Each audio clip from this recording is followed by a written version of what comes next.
I'm going to be putting on Elizabeth Mott's Mattifying Face Primer. This is a option that you can use before your makeup, obviously, to get your foundation to cling to your face. This is also supposed to reduce oil. I have a lot of oil that builds up like around my forehead, my hairline, my nose, and my chin. This is a very lightweight primer. Okay, so for the texture of it, here we go. You guys can see what this looks like.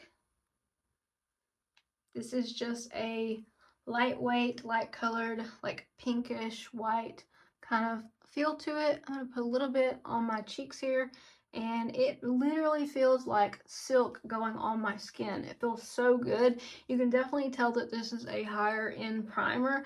A lot of them feel quite sticky, and this one does not feel like that at all. I wore this yesterday and it stayed on all day. Like towards the end of the day, I touched my face a little bit to see how much oil had built up, because I usually have to wipe my face around 3 or 4 in the evening, and I really did not feel that super oily feeling that I normally feel. So this is a matte primer. So I've got the primer on. Now I'm just gonna go in with my foundation and go over it. Okay, so I'm just gonna dab my foundation on, and I'm probably gonna do this in a hurry.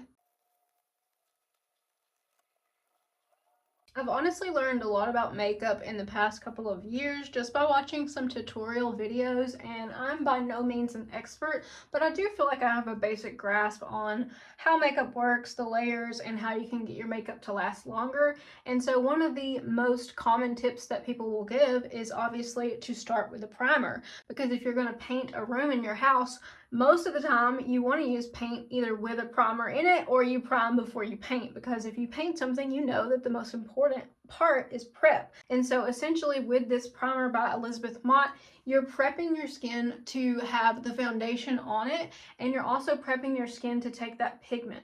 Let's just go and get a good feel here. So even though I put foundation on, I'm still feeling the effects of that primer. It really feels soft. My skin looks smooth. I have a couple of breakouts that I want to cover up, but just my foundation alone has really made an impact on just kind of evening out my face. Thank Me Later is such a good name for this, because it is something that really was not on my radar, but now that I've tried it, oh my gosh, it makes all the primers that I've tried just look like C-class primers, and this is an A-class primer.